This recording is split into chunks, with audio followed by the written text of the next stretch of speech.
I got the headphones that don't fit me, Steve. Perfect. Mission accomplished. Set. Yes. Lives to make my life difficult.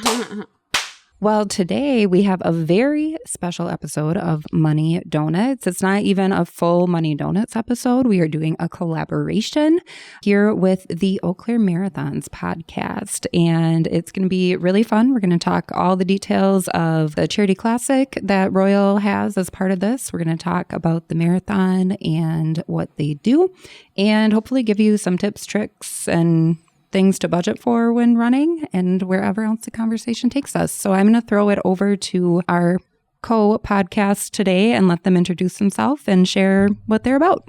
Yeah. Hey, everybody. Adam Ludwig here. I'm a committee member, board member on the Eau Claire Marathon Race Committee and one of the co-hosts of Running on Air with the Eau Claire Marathon, where we bring you stories from the Eau Claire community about running or otherwise. And we're super pumped to be partnered with a donut-themed and money-themed podcast. So two of my favorite things. Right.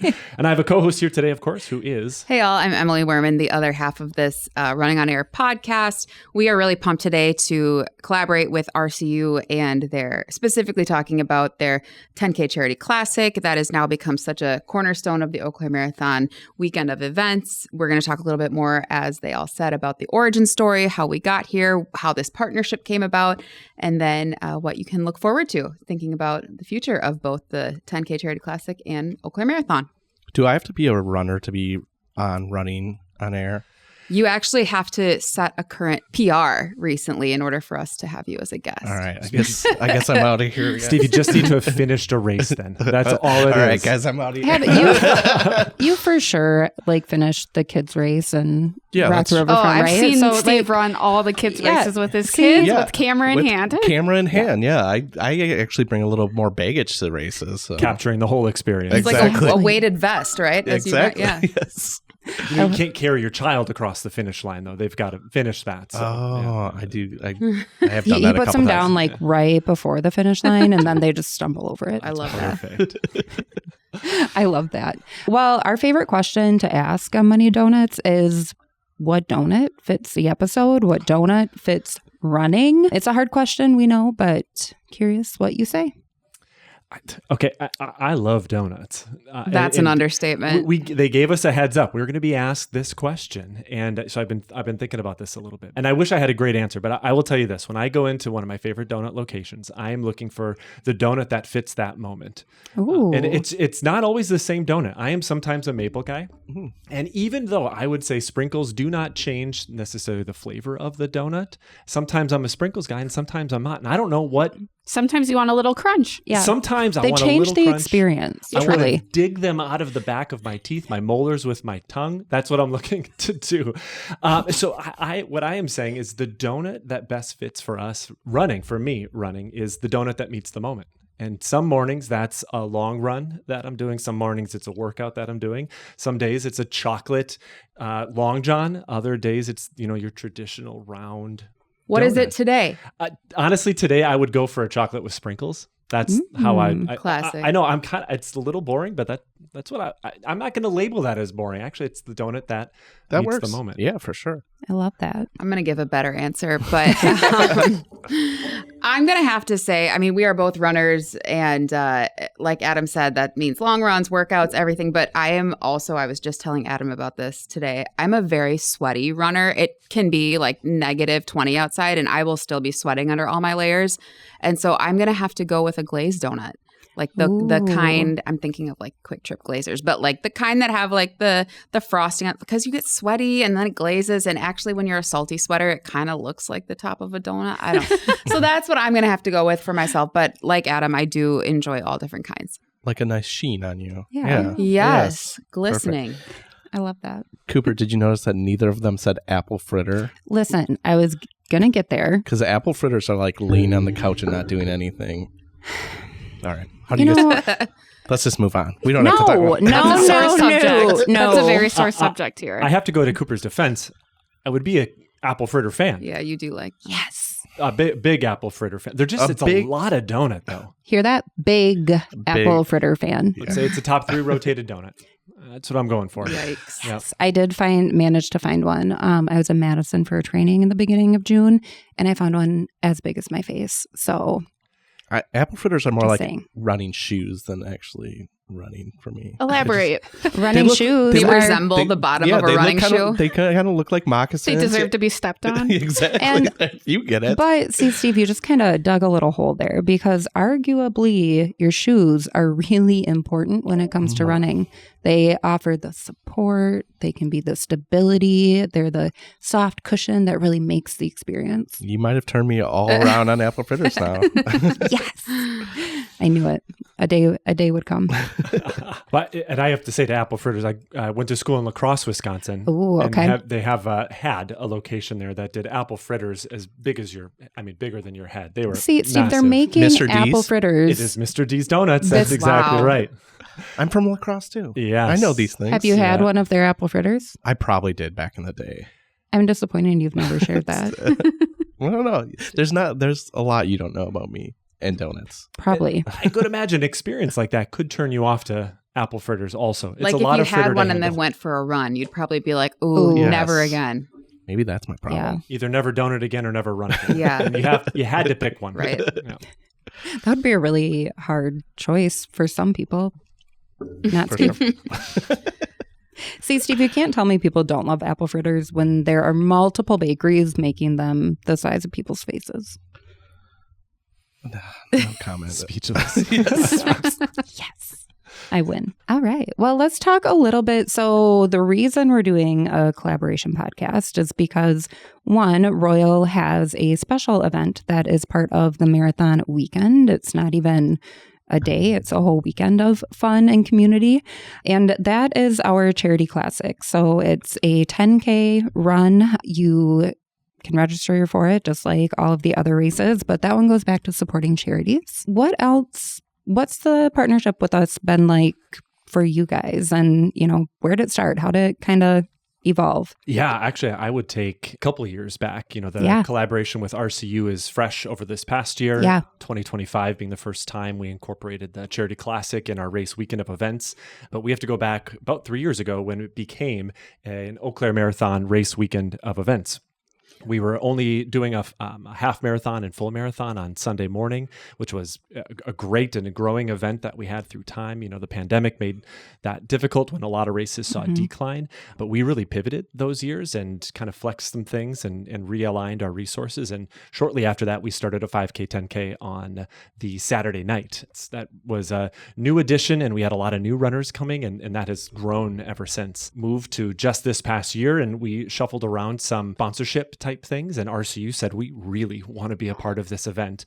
And of all things, which I'm excited to talk more about, in the 30th year of just after or around your 30th year of the Charity Classics or Rock the Riverfront. And so what a perfect time to bring that together with the type of energy the Rock the Riverfront had, the establishment in the community that RCU has, and then the role that Eau Claire Marathon plays in the running community here. It's been a great collaboration in that way. And the event was fantastic. We switched our course up to be out of Carson Park this year and ending down at Sonnentag, and having the team there from RCU to kick people off and welcome people back at the finish line. We've been pumped about the collaboration. Yeah, and I think if you have been in the Eau Claire area for any number of years, you know the Rock the Riverfront event and what it was and how much that impacted the local community. It was something to look forward to in June. I think we've both been past participants of it. We love it. And so knowing that was sort of looking for a home and partnering with the marathon was a natural fit. I think it really just elevates both partners involved. We had never done, like Adam said, a 5K or a 10K, which truly can be sort of a gateway race for a lot of people. A lot of non-runners who don't ever think they can run 3.1 or 6.2 miles have now done that and experienced the 10K Charity Classic and are now thinking, oh, could I do a half? Could I do a full marathon? And so it really caters to a wide demographic of runners, walkers, athletes, and we feel lucky that we've been fortunate to offer that as an option. And so we're grateful for RCU to help us make that happen. Awesome. We are grateful too. So yes, we made the transition in our 30th year of Rock the Riverfront, which started back in 1994. And the original purpose of the event was that Charity Classic. So the Charity Classic has always been about partnering with local nonprofits to be able to give money back to them to help them do the important work that they do. So that's kind of evolved over the years. Now we do a little bit of a theme with it. So our charity partners all have to do with something. We did local animal shelters our last year for our final big event, but it's really exciting to be able to keep the 10K alive and with the Eau Claire Marathon. So did we do other charities?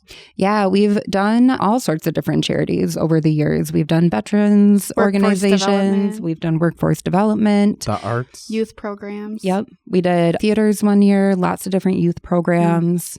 So we've really kind of covered all the bases. And it's cool. I don't know that people know who don't participate in race weekend, but people get to vote on where they don't even have to pay. They just get to vote on where they can pay and vote extra. They can pay. But no, when you register for the Charity Classic, you get a free vote with your registration. And so the purpose of voting is whichever charity gets the most votes gets the most money.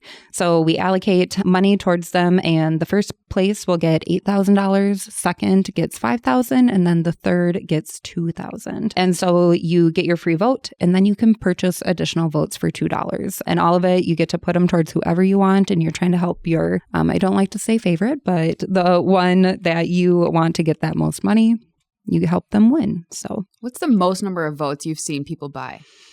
Ooh, that's a good one because it really depends on what the charities are and what kind of following or involvement they have with our veterans organizations. And when we did the animal shelters, I mean, we had some people buying like 200 votes. The dogs got out their wallets and were buying. Right? Truly. Pause for a cause. Yeah. So we've seen people buy quite a few. And sometimes at that very last minute, people save, how many they want to buy as we release how many votes people have. So probably those two. It really depends on what the charities are. That's fun. And that money goes to the foundation, again, back into the organization and sponsoring more great events like that. Yes. Yeah. Yep. All goes back to the RCU Foundation. Great. So this year, we've already selected the 3 organizations who will be vying for votes, for lack of a better term, in the 2026 Eau Claire Marathon weekend. So how did you all decide who that would be and who are those organizations? Yeah. So the 3 organizations that we are supporting this year are all focused on promoting healthy, active lifestyles and fostering a sense of community, which I think the marathon does and is very much what we are about here at Royal too. So they are the Chippewa Valley Pickleball Club is our first one. We have the Ellie Phillips Senior Center and then YMCA of the Chippewa Valley.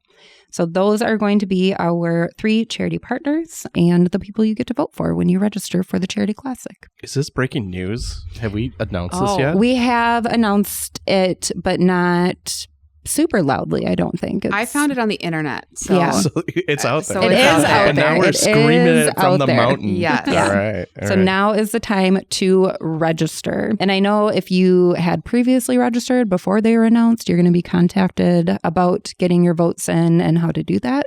So still a lot of time to be able to sign up for that. I'm super excited about this pickleball club. I like to imagine there's a pickleball club lobby in Chippewa Valley that really lobbied to get themselves on here and they're really passionate. So I didn't know we had a pickleball club in Chippewa Valley. That's great. Yeah, it is super exciting. And I think they're probably a newer one with pickleball becoming kind of all the craze over the last couple years. New sport. It really is. I know we have like an internal team member swag store that people can buy and we have pickleball sets on there now. So it's real. But yeah, I think it's super fun that we have, 2 really foundational existing partners in the Chippewa Valley, but then we have a new one to kind of show what they're all about. And it's a new craze, but people have loved it. It's built a huge community, both locally and really all over. Mm-hmm. So super fun. Yeah, that's really cool. I'm imagining now maybe on race weekend, they could do some sponsorship or promotion there. I know, right? We're at the Sonantay for our expo. Let's open up a pickleball court. I've never played. I want to, but oh my gosh, I know it's a thing now. I could. It's pulling back. But Mr. Woozencraft, no one will know who that is, but it was my high school gym teacher, and that is who introduced me to pickleball. Yeah, we played back in high school. An early adopter of a very early adopter. I think it's been around for a long time. I mean, ebb and flow. It's back in. So yeah. I don't know. I mean, I think like everywhere has pickleball courts now. I know my second job is in a village and they just got pickleball courts. It's a big thing. Adding a tournament for Pickle Fest, which is kind of fun. But I'm like, when did everybody all of a sudden pickleball became a whole thing? So it just kind of blew up. You know, I have not played pickleball yet, but I have been playing a lot of racquetball at the YMCA. Ooh. So I'm So how are you going to vote though? The YMCA? Are you going to vote for the YMCA or are you going to vote for the pickleball club? And I know a lot of people who go to the senior center too. So like I am completely torn. Just buy more votes and split them all evenly. Exactly. Good thing you can purchase additional votes. I do foresee a Eau Claire Marathon paddleball in the future, though, like the logo on there. You know, that's funny because we are always talking about ideas for new swag. I think that's one thing that our race does really, really well is have good merch and good swag. And as part of the 5K race series that we've recently done, if you participate in any of those 5K, you get different swag for each race. And then if you do all 4 5Ks, you get bonus swag. So we are always taking new ideas for swag. And I'm going to have to float the pickleball paddle. Yeah. I like pickle paddle. Pickle paddle. That's pretty good. So I like that. It's fun. I mean, it's a cool way to be creative, but also I see all of this swag out in the wild. I see shirts everywhere. You know, it's a cool community building aspect, I think, to be able to offer so many different kinds of swag and have it be practical things like beach towels and winter gloves and not just like another tchotchke that you're like, what am I going to do with this? Anyway, I digress with the pickle paddle. But I love it. So look for that. Pickleball set, pickle paddle swag. Now what we need to figure out, is there a pickle flavored donut out there? Because I think that'll really bring it all together. There's gotta be. There's a pickle flavored everything. That seems swear. like a finish line food we need because of yeah. the sodium and the sugar, like in the fat you need to replenish after a race. Now we had, of course, one of our 5Ks is we do it out in Altoona. It's our XOXO. We play on the EAU on all of ours, and you get a donut at every mile. Stop and get a donut. How did I not know that? I know. I'm for mini sure, donut, to clarify, mini donut. For sure signing up for that this year. That's for the health of everybody, though. We don't need more than a mini, but one of them is a bacon donut. It's got bacon on top. Yum. Very popular in some spaces. So I feel like we're only 1 degree of separation away from a pickle donut at that point. Yeah. I think maybe like Holy Donuts, you could partner and see if they can make a pickle donut. We do actually. They are the sponsor of the donuts. Wow. I don't know how we determined the flavors, but I'm sure we will rotate and have different options for the next year. And pro tip, the trick for doing that Valentine's Day 5K, the one that Adam mentioned, is to bring a bag with you and then collect the donuts as you run so you're not stopping to eat and getting a tummy ache. Just put all the mini donuts in your bag and then eat them at the end, which people did do this first year. So they strategized. Now I think that's the only way to do it. We need to offer a bag probably. Or that. Yeah. A donut bag. Look at all the fun swag items you're adding. I know. Yes. It's really cool. Speaking of swag, we give a lot away. You know, you participate in our races, we're giving a lot of stuff away. That's true for a lot of races. You get free stuff. Yep. Running, though, is not all about free stuff. No. There's a lot of... People think it is. People think running is a relatively cheap sport because there's no like hockey equipment but actually there can be some costly expenses, I think, to the sport if you're doing it often. Right. Absolutely. And especially as you evolve in it, right? I think it's one that, you can start with a pair of shoes and go for it. But as you learn and grow, things add up. It does. And you up your game and you didn't know I need 2 pairs of shoes to be alternating. And, it's a race. How much can it be, right? $100, by the time you get into registration. And then not to mention what you can't necessarily budget for, and that's the time, or financially budget for the time for training, of course. Yeah. And that's a whole nother thing. But race fees, shoes, your gear, your running gear, you get, a lot more through time. So it adds up after a while. But to your point, Cooper, it's like the more you know, the more you are in the running world and the more you see trends and things in the industry, you're like, well, of course I need these AfterShokz headphones, right? Like, why would I settle for just these plug-in, whatever? And so it's these things that you don't need to run, but as you become immersed in the industry, it's like, well, I'm going to get the high-tech gloves and the expensive running sunglasses and all these things that no, you probably don't need, but these runners who just, are in it feel like they need the biggest and best things, and they can be expensive. Absolutely. We talk, we're a financial podcast. We talk a lot about budgeting and all those things. And when you have these hobbies, and running is a hobby and a sport and something people invest a lot of time in because you have to maintain it, that's a line item in your budget. Budgets are personal. you are passionate about running, add that in there. And doesn't have to be all at once, start with the basics. And then as you see those things, you can make savings goals and plans for them. So, yeah. Do you guys have any tips on entry into running? Like, what are some of those first things that you should be buying or thinking about? Yeah. I would definitely say a good pair of shoes is probably the first and only thing, if you were to really boil it down, that can make or break you. And it's literally like injuries can happen if you don't have the right shoes. But that would be, for me, the one piece of gear I would start with. And we have great folks over at Blue Ox Running here who fit you, and every person is different. Your gait is different. Your stride is different. And so we all need different shoes. And there are different levels to how granular and how fancy the shoes are. Yeah. But a good pair of like well-made running shoes that actually are meant to fit you is a really good start. And Blue Ox is doing that sizing for free. So they're getting you on a treadmill, they're running, they can check how you strike, the floor, and they're going to get you a pair of shoes that works. I'll tell you, I was just in there the other day and found my pair of running shoes on their clearance rack. And so we're talking $50 or so off that I can buy last year's shoe, but it's the one that works for me and it fits really well, and it's going to save me a little something. So my shoes aren't even spent yet, but I purchased that pair knowing that it's going to save me money in the long run. So certainly shopping for getting the right shoe so you don't get a shoe that's going to injure you. That's why going to a specialty store like that is so important. But kind of planning ahead, knowing what works, and shopping the sales. Yeah. I would also say if you're a newer runner or don't really know where to start, as a lot of folks might, a coach is also an investment that people might not consider. Literally paying somebody who is experienced in running and coaching and plans and rest and nutrition and those types of things to develop a plan for you, specifically, again, to the individual, to help you accomplish your goal, whether that's the 10K charity classic, whether that's your first marathon. I have been running for a while and I've done all different distances, and I've never had a coach because I think I got in the mindset of, I'm a runner. I've done these. I know what I'm doing, right? Like I know how to train. I've done this before. But I had a baby last year. And as you come back, you are a different person and you have different needs and goals after the fact. And so I personally, for the first time ever in my 35 years of life, invested in a running coach right now. And she developed a plan for me. I think it's 20 weeks. Because we have 2 fall races that we're running, and she has tailored the goals and the training to help me get there. And I'm about 5 or 6 weeks into this training plan right now, but it's a really nominal investment for, I think, the benefit that can come from that. And there are different tiers to pricing and different levels of involvement coaches can have, but paying somebody $50 to put together a plan and be a resource for you, I think is a good investment for runners. And I'll just do 2 quick equations on that. I think when you look at it, signing up for a race early, you're going to get the more affordable cost of the race, same experience, you just get it cheaper. So let's say you sign up for a race at $75, $65, something in that line. That's maybe an early entry. Add 50 for your coach. So right now you're all in at, let's say, 125. If you wait until the 11th hour to sign up for a race, it's going to be about 125 to get into that exact same race. You have started your training late, likely to get injured.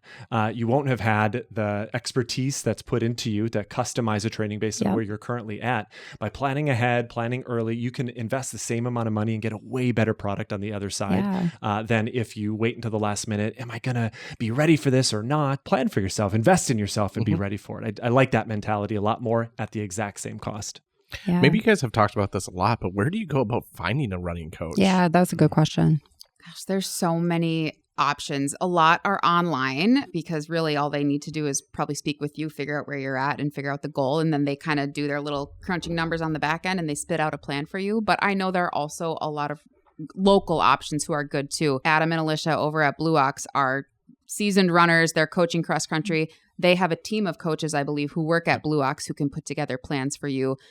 Me personally, the coach that I got a plan from is one of the Eau Claire Marathon ambassadors. She was an ambassador last year and is also on again this year. A seasoned runner, a seasoned coach, and ran Eau Claire for the first time. She's not a local. Loved it so much, she's coming back again to do it this year. Cool. And so Adam's sister actually used her as a coach and raved about her. So kind of a little word of mouth there. But online would be resources. But I would also just ask some of the people, in your local high school, cross-country clubs, the running stores, friends who are runners.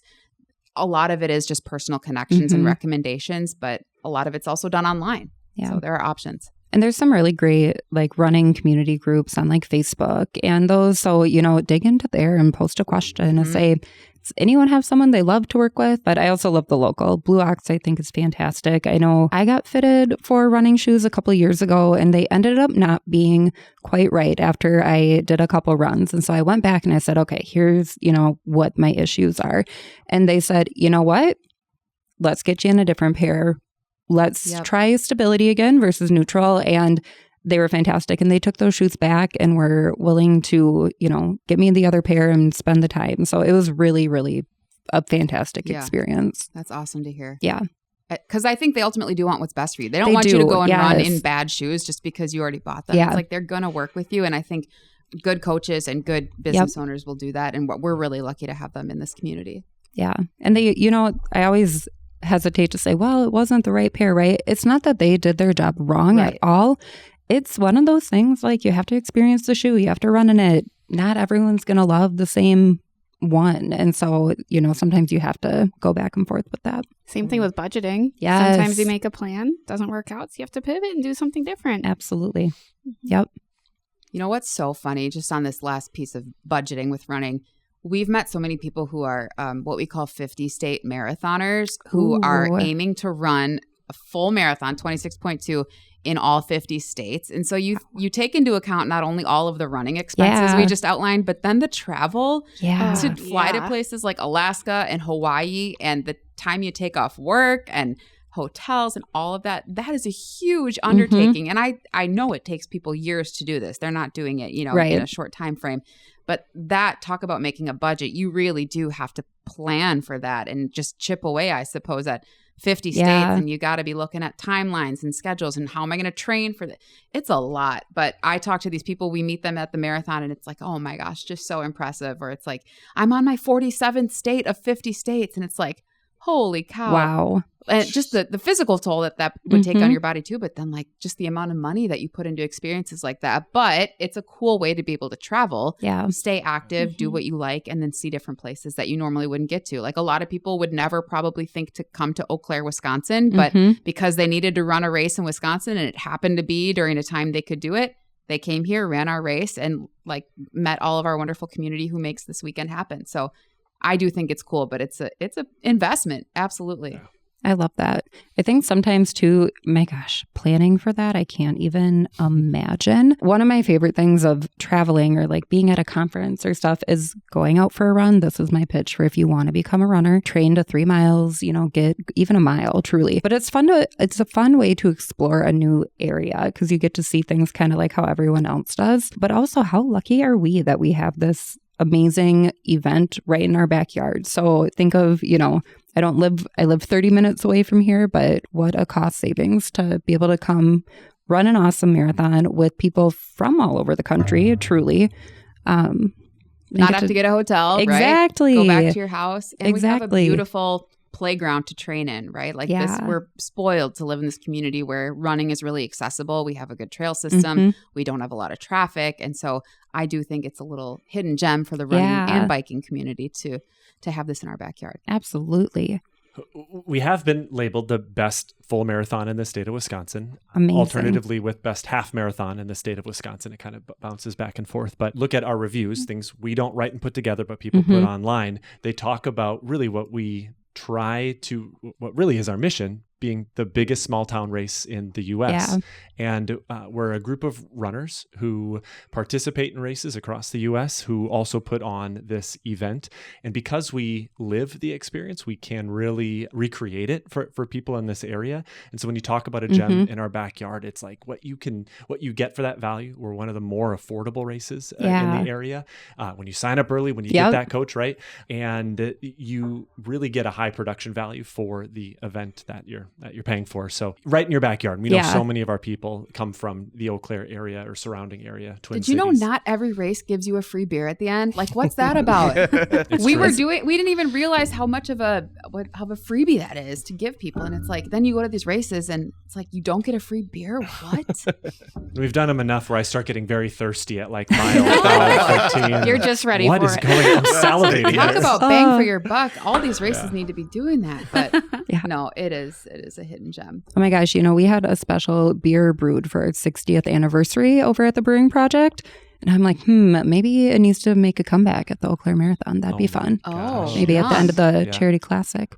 It could be cool. Pretty closely. They throw a great party over there. It's right on the course, the Brewing Project. So yeah, that was a super fun venue to have our 60th anniversary celebration. It was a lot of fun for everybody. What kind of beer was it that they made for you? It was a pale ale. Yeah. Oh, I like that. It was called Uniroy Ale. Punny.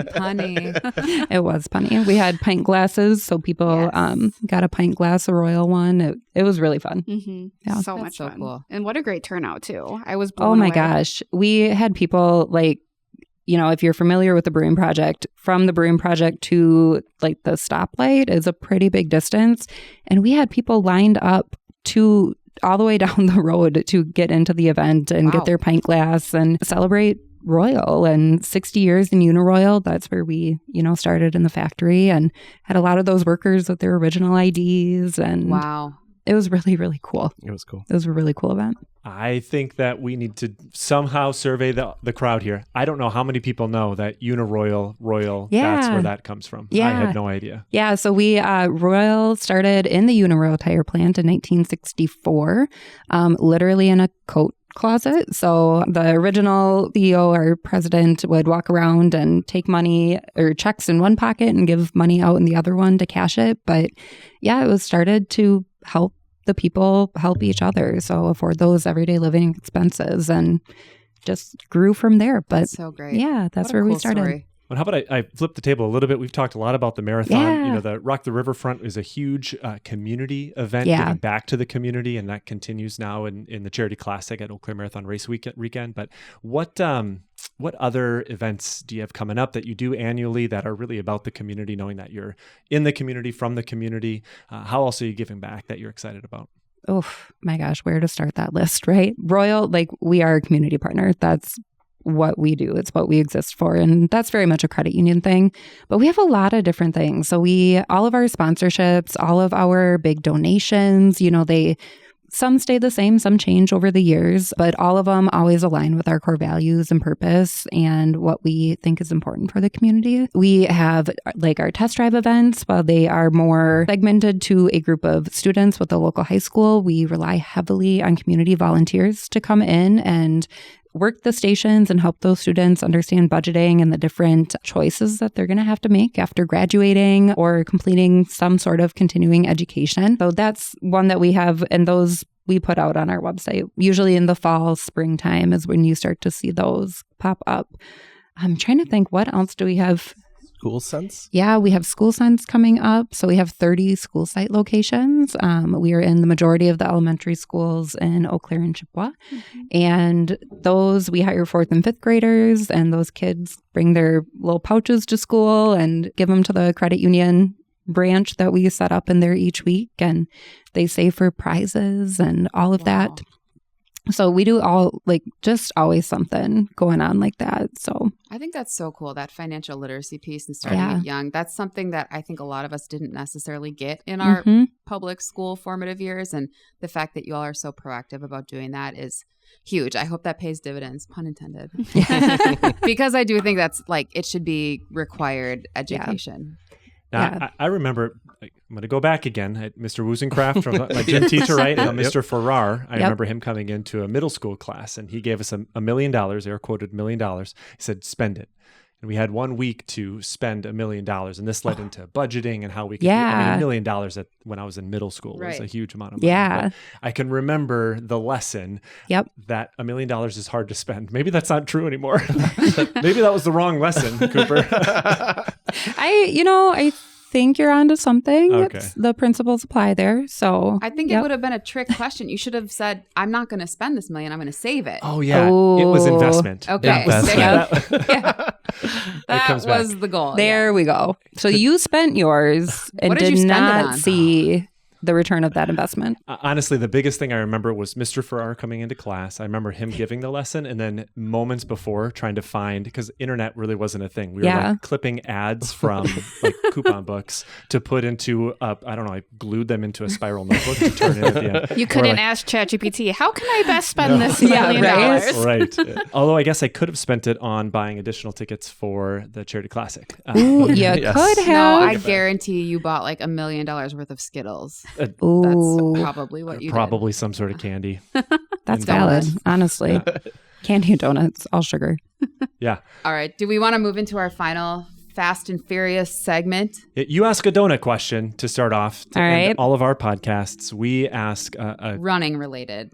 Ooh, call it splits decisions. Love it. Okay. It's not about timing your splits and getting to your decision as fast as you can, but it is meant to be fast. So we can go down the line too. All three of you can answer because it really is like a one word or a yes or no kind of question. So we're going to give you a would you rather, a this or a that. You got to pick which one you would prefer. We've got a few. Sounds good. Em, do you want to ask Alexis first? Yes. Well, I'll do the first question and then we can just go down the road. Yep, sounds good. Okay. Alexis, would you rather run to work and back every day for a month or bike to and from work for a whole year? Ooh, considering winter, I know. I don't want to bike all year, so I will run for a month. I only live a mile away. Oh, so good for you. Totally doable. That's a good answer. Coop? Okay, I would run, and it's because I'm very bad at riding a bike, but I live 35 miles away. So, whoa. Yeah. So basically, I'm training for a marathon while running to work and back every day. No, you're running more than a marathon. That's true. That's true. She's extra ultra prepared. marathon. Oh my gosh. I think that's another podcast. I'm very bad on a bike. I don't know that I've heard someone say that before. Like the stories I could tell you. There was one time a deer chased me and I fell over. Like my mom would write me a note and be like, it's really not good for her safety to have to do this in gym class. A deer actually did chase her. Yeah, excuse her from literally was chasing me on my bike, and then I panicked and fell over. One time I was just biking straight and just fell over. That was really nice on a main road. I'm really bad at it. I don't know why it is. I mean, it doesn't help that you're always carrying corn wherever you go.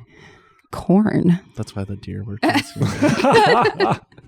That, Steve, no. Maybe they were after the apple fritters in her pocket. That's right. Oh, 100%. They do like apples. I can smell her coming. Okay, Steve, are you running or biking? You know what? I think I'm going to bike because I live up and I like taking the hill down. But in winter, you have to bike up an icy hill. In general, you have to bike up a hill. Well, I'm going to just walk the bike up the hill. Okay, all right. All right. It's got to travel with the not fast, you guys. Oh, sorry. I'm not sorry. a fast We'll do answer. Adam, next one. Okay. I'm going to ask a money-related question because it's a money podcast as well. So we'll start back at Alexis again. So would you rather, and I don't even know how intelligent of a question this is, but would you rather pay your mortgage at 0 interest, so 0% interest rate, but with pennies every month, or via, bank transfer, et cetera, at a 7% interest rate? I would do pennies all the way. Pennies all the way. All the way. I feel like get that's that the right 0%.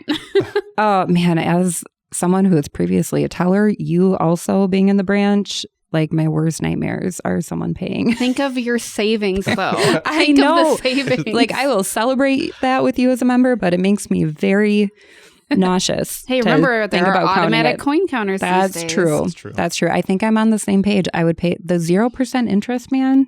You can't beat it. And maybe the U.S. government is trying to get these pennies back. They want to mint. They don't want to mint anymore, but they want to keep them in circulation. That's probably why you're doing a good deed. Yeah, with the that's pennies. true. Right. And I think our Mars would be happy for us. They're like 0%. Yeah, bring those pennies in. Yeah, they would pennies be all the way. until the coin machine breaks. And it would probably at that. Yeah, Yeah. exactly. Yep. All right, one gosh. more. Emily, you want to ask one more in there? Answer. Yeah. Steve Yeah, Steve pennies. was on Okay, that. all right. Pennies We're all 3 the for way. 3. I Oh, feel yeah. like that was a good one. All right, we'll do one more. We'll do one final one. All right, you guys. Would you rather wear only running attire to work every day Yes. or She doesn't work even need the out second in one. only business casual office attire? No. Running up tired at work. Are you allowed to? Would you get fired? Well, if you work from home, you know. Yeah. And I was like, I wear a Rock the Riverfront t-shirt on the daily. That you could sport your Rock the Riverfront or Eau Claire Marathon gear. Yes. In this I got to question, get some I of like that. I will say you're not lying about the gear. It's pretty sweet. I do look at it. I haven't bought it because I haven't participated. So I feel like I have to do that first. 100% pick running clothes. Yeah. I mean, I don't think they'd fire us. I think it would be a lot of conversations about how that's not part of the dress code. But they make some like athletic clothes now that, I mean, you could get away with it. It's casual Friday every day. Exactly. Yeah. I feel like I've done both. So why have you done both? You've worked out in your work clothes? yes. Sometimes you get home and the kids are ready to go and you don't have time to go change. So now we're playing football in the backyard. That's fair. And I'm wearing my work clothes. That's but no, fair. definitely running clothes to work. I think that probably speaks a lot to the RCU culture. Yeah. What a great team you have here. Great company. Oh, I love it. We do like to have fun. Cool. Well, hey, that was Split's decisions, and y'all passed with flying colors. I Woo! don't know what you're passing necessarily, but you did it. I love we it. made So the way we always close out our podcast is to tell everybody that we would love for them to like us, give us a review, and they can listen on any platform that they can get podcasts. We also have social media pages, so we encourage them to check us out there as well. Do you guys want to tell them where they can listen to this episode if they want to listen to it not on the Money Donuts platforms? Right, of course. You can find it. Our podcast series is called Running on Air. It is also available, I think, wherever you can get Spotify. I think Scott puts it out on their hometown media on you can Spotify. also find it through a link on the Eau Claire Marathon website too. So when we launch this episode, it will be September. So thinking fall running training season for fall races and cooler temps, because when we're recording this right now, it's a little bit hot outside. So It something is. to look forward to. And look forward to race weekend, of course, in May, first weekend in May, 2nd and 3rd this year, 2026. Wow. I don't know if that's been announced. I think it has been announced It's out there. officially. You bet. That It's we're on the back internet. to May. It's on the internet. It is Actually, on the everything's internet. on the internet nowadays. Yes. True. So we're excited about it. Thanks for partnering with us on this, and then also for your involvement with the 10K Charity Classic. It is truly a highlight. I personally think that 10K is like the perfect racing distance, but hopefully we'll continue to see more growth from participants in that as well. So Awesome. Yeah, this was super fun. Thanks for being here. Awesome.